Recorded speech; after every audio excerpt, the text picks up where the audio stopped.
this is why Bitcoin mining is such a sensational business model. It comes back to the heavy cash flow generative nature of it. I think it's well understood that mining chips can be bought on kind of 9 to 12 to 15 month paybacks. So that prima facie really profitable, right? Particularly in the face of hardware commoditization, longevity of that asset life. But I think the key thing is we're at this inflection point in the industry where if Bitcoin survives, which in all likelihood will, then it's likely to accrue more value. The real world can't keep pace anymore. We saw that firsthand. Look at the hash rate and its inability to keep pace with the price since October, November 2020.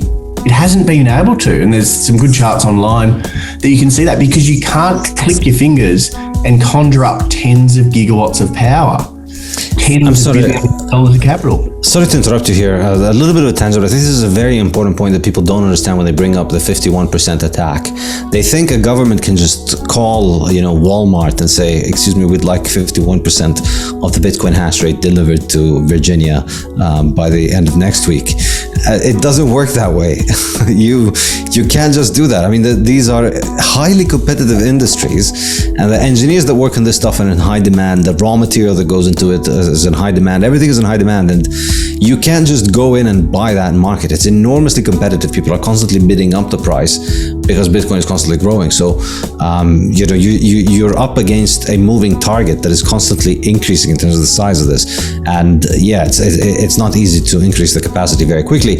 And, when a government has to act, even though the government might have more resources, it has to act centrally. But when you have what the Bitcoin network is doing is far more decentralized. So you've got everybody in Australia, Norway, Brazil, Peru, everywhere in the world, anybody who has an energy source is being motivated to think about utilizing it for Bitcoin mining, and you still can't bring that much energy on board quickly when the price begins to shoot up, as you were saying. Yes, but sorry, please go ahead. Sorry for the... No, it's good. And the funny thing is, let's entertain a situation where all of a sudden someone can click their fingers and conjure up 10 gigawatts of power, bring forward 4 years of manufacturing production on these chips, find $20 billion of freshly printed capital, and bring online a controlled 51% of the new aggregated Bitcoin mining network.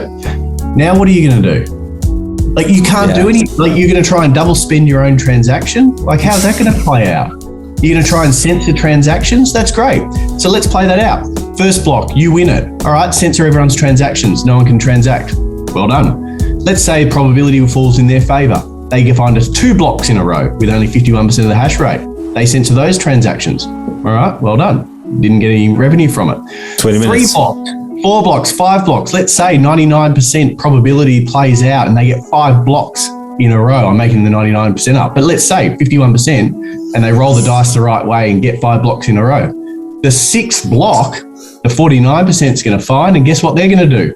Wowee, what a bounty in the mempool. I'm going to take this transaction, this transaction, this transaction, and I'm going to make a fortune from including those transactions and behaving economically rationally to broadcast those transactions on the network and keep those transaction fees. So if you're sitting there and you've invested tens of billions of dollars, you're getting a block reward, but like, what's your point? What are you actually trying to achieve? All you've done is like just play around and not achieve anything.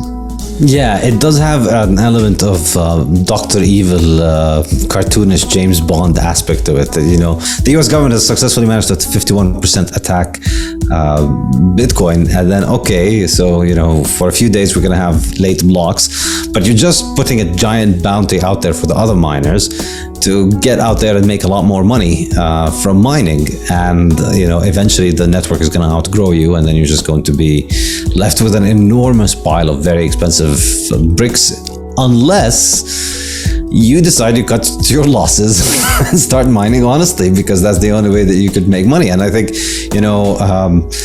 the problem with these kind of scenarios is, yes, on a technical perspective, but also they vastly overestimate how much governments can think about the long term and how governments can maintain these kind of long-term projects, when the obvious easy way out for everybody and the incentive compatible way for everyone is to just not do that and just buy Bitcoin if they understand what's going on. Yeah, so I'm not disagreeing with you, but the best part about this argument is let's assume governments are the ultimate efficiency in terms of capital allocation and executing on this, it still doesn't matter. Again, it's programmable. If this did emerge and there's unintended consequences that you and I can't anticipate, then the market can update the consensus protocol and fork around these guys anyway. So it just becomes so academic and a little bit silly, to be honest. So coming back to your other, and maybe one other point on that is, and you alluded to it, the incentive structure. The greatest innovation in Bitcoin, in my mind, is the game theoretic nature of the incentive structure. It's not a blockchain or a buzzword, or proof of work, and the difficulty adjustment is absolutely central to that. But it's the way that it is game theoretically set up to survive and to encourage people to behave in their self-interest, to join the network because they realize they can't fight it. If you can't beat them, you have to join them. And I think that's ultimately what propagates Bitcoin adoption over time, because of that anti-fragile, self-reinforcing. Yeah. I think this was the last week we hosted Giacomo Zucco in this podcast, and we were discussing the different threats to Bitcoin. And in one sense, the idea that I told him is that whatever your other business model is, it's going to be very hard to beat holding Bitcoin as a business model in the long run, most likely. In that case, it becomes more rational, even for people who are in charge of things like modern central banks, to spend their time and resources on acquiring more Bitcoin, because ultimately this game is going to be scored not in the currency that they can create infinitely. The people who brought glass beads to West Africa, they did not accumulate a lot of glass beads. They sold the glass beads and got things that they wanted for them and accumulated gold. So ultimately, if you really take Bitcoin seriously enough to want to attack it, you're going to realize you're probably not going to succeed, and you're going to be spending time and money on attacking it. Time and money which could have been spent acquiring sats at a much cheaper, lower rate. I think, we saw this, I think, with a lot of government officials as they come into contact with Bitcoin. There seems to be this kind of, I think it was Daniel Kravitz who called it the Bitcoin's allurious nature or mystique or whatever. And as soon as they come in touch with it, they just switch loyalty to Bitcoin. And I want to stack sats. I want to get more sats, because it's a winning strategy for everybody to join this. You're better off with Bitcoin on your side.